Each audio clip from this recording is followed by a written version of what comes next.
ಒಪೋನೋಪೋನೋ meditation. ಏನಿದು ಒಪೋನೋಪೋನೋ meditation? ಚಮತ್ಕಾರಗಳನ್ನು ಮಾಡುತ್ತಂತೆ. ಯಾವುದೇ ಸಮಸ್ಯೆಗೆ ಹಕ್ಕಂತ ಪರಿಹಾರ ಸಿಗುತ್ತಂತೆ. ಫ್ಯೂ ಮಿನಿಟ್ಸ್ ಮಾಡಿದ್ರೆ ಸಾಕಂತೆ.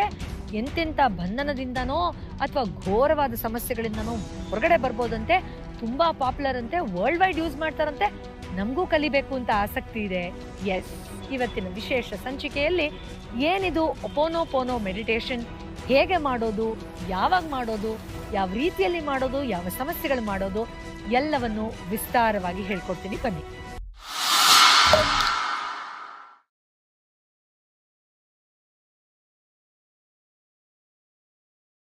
ನಮಸ್ಕಾರ ವೀಕ್ಷಕರೇ.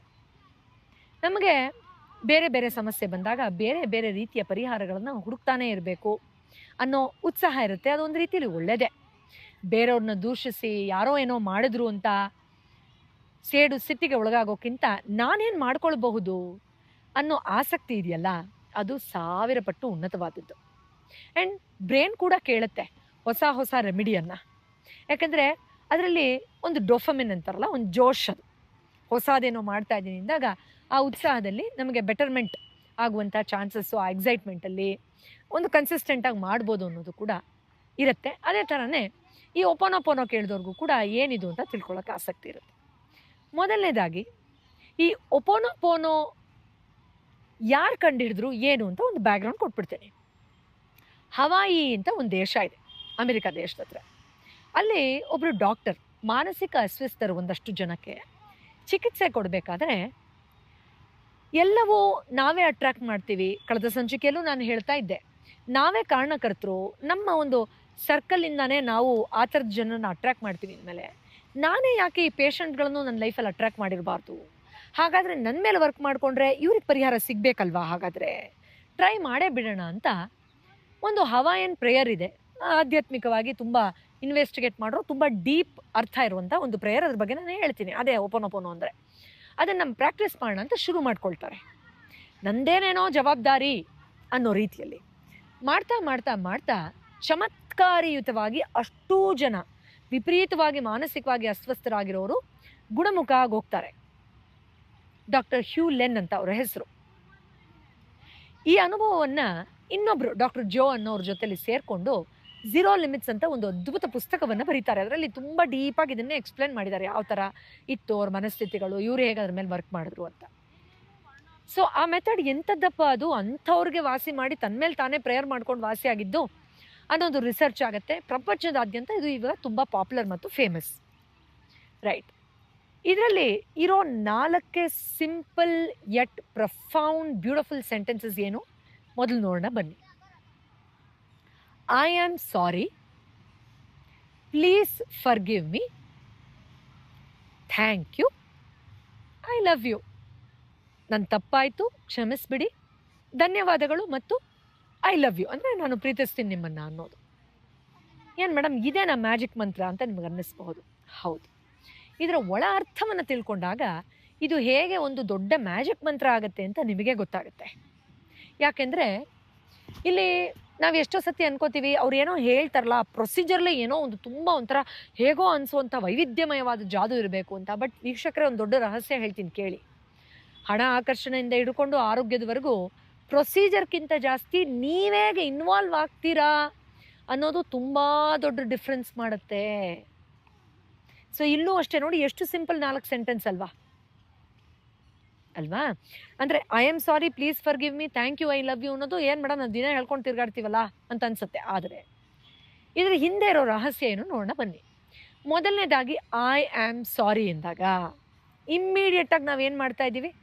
ಈಗ ಯಾರೋ ವ್ಯಕ್ತಿ ನಿಮಗೆ ಹರ್ಟ್ ಮಾಡಿದ್ದಾರೆ, ಅವ್ರು ಕಿರಿಕಿರಿ ಮಾಡ್ತಾ ಇದ್ದಾರೆ, ನೀವು ಅದು ಆ ಮನಸ್ಸಿನಿಂದ ಹೊರಗಡೆ ಬರಬೇಕು. ಅವ್ರು ಮತ್ತೆ ಮತ್ತೆ ಬಂದು ನಿಮ್ಗೆ ಪ್ರಚೋದನೆ ಮಾಡ್ತಾ ಇದ್ದಾರೆ. ಐ ಆಮ್ ಸಾರಿ ನೀವೇ ಹೇಳ್ಬಿಡ್ತೀರಾ ಅಲ್ಲಿ ಕೂತ್ಕೊಂಡು ಧ್ಯಾನದಲ್ಲಿ. ಅವಾಗೇನಾಯಿತು? ನೀವು ಸಂಪೂರ್ಣ ಜವಾಬ್ದಾರಿಯನ್ನು ತಗೊಂಡ್ಬಿಡ್ತಾ ಇದ್ದೀರಾ. ಎಷ್ಟೋ ಸಾರಿ ಹೇಳಿದ್ದೀನಿ ನಾನು ಇದನ್ನು.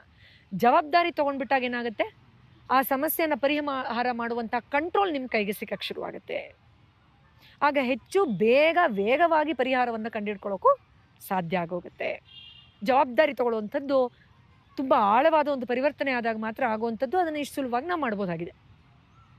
ಐ ಆಮ್ ಸಾರಿ ಆದಮೇಲೆ ಪ್ಲೀಸ್ ಫರ್ಗಿವ್ ಮೀ, ದಯವಿಟ್ಟು ನನ್ನ ಕ್ಷಮಿಸ್ಬಿಡು.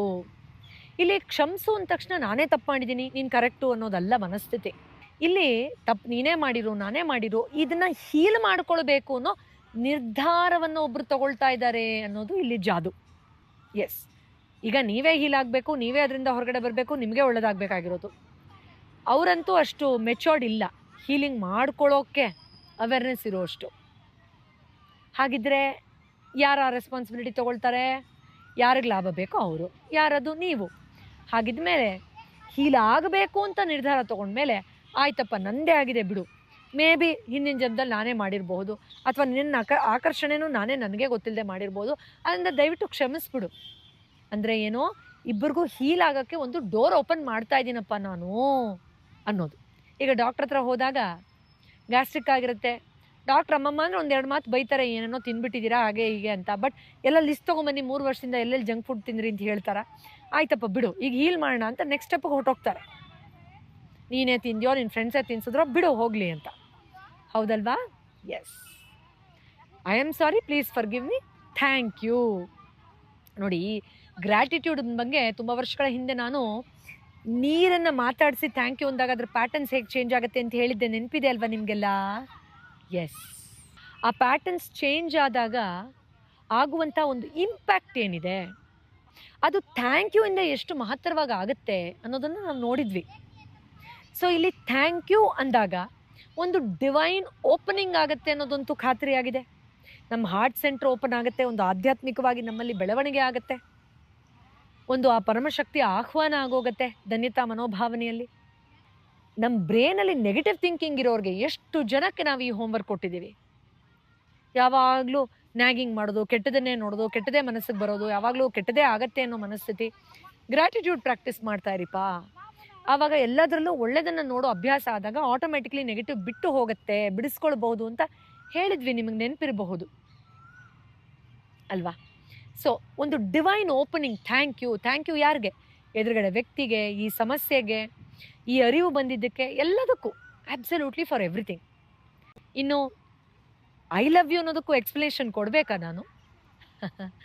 ಎಲ್ಲವೂ ಪ್ರೀತಿಯಲ್ಲೇ ಕೊನೆಗಾಣಬೇಕು, ಇಲ್ಲ ಅಂದರೆ ಮುಕ್ತಿ ಇಲ್ಲ ಆ ಸಮಸ್ಯೆಯಿಂದ. ಈಗ ತಾತ್ಕಾಲಿಕವಾಗಿ ಹೋಗ್ಬೋದು ಅಷ್ಟೇ, ಬಟ್ ಮತ್ತೆ ಬರುತ್ತೆ. ಆದರೆ ಹೀಲಿಂಗ್ ಆ್ಯಂಗಲಲ್ಲಿ ನೋಡೋದಾದರೆ ಒಂದು ರೆಸಿಸ್ಟೆನ್ಸ್ ಡೆವಲಪ್ ಆಗುತ್ತೆ ನಮ್ಮಲ್ಲಿ.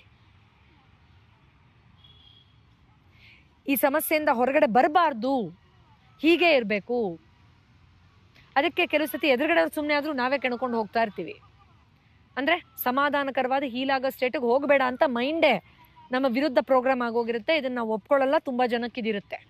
ಆ ರೆಸಿಸ್ಟೆನ್ಸ್ನ ಬ್ರೇಕ್ ಮಾಡಬೇಕಲ್ಲ. ಬೇಡಪ್ಪ, ನನಗೆ ಜಗಳ, ಅಸಮಾಧಾನ, ದ್ವೇಷ, ಸಿಟ್ಟು, ನೀನು ಗೆಲ್ಲೋದು ನಾನು ಗೆಲ್ಲೋದು ಬೇಡವೇ ಬೇಡ, ನನಗೆ ಹೀಲಾಗೋದೇ ಬೇಕಾಗಿರೋದು ಅಂತ ಆ ರೆಸಿಸ್ಟೆನ್ಸ್, ಅಂದರೆ ಅಡೆತಡೆಯನ್ನು ಕತ್ತರಿಸುವಂಥ ಕತ್ತರಿ ಪ್ರೀತಿ ಆಗೋಕ್ಕೂ ಸಾಧ್ಯ ಇದೆ. ಆ್ಯಂಡ್ ಖಚಿತವಾಗಿ ಅದಕ್ಕಿಂತ ಶಕ್ತಿ ಇನ್ಯಾವುದಕ್ಕೂ ಇಲ್ಲ ಭೂಮಿ ಮೇಲೆ.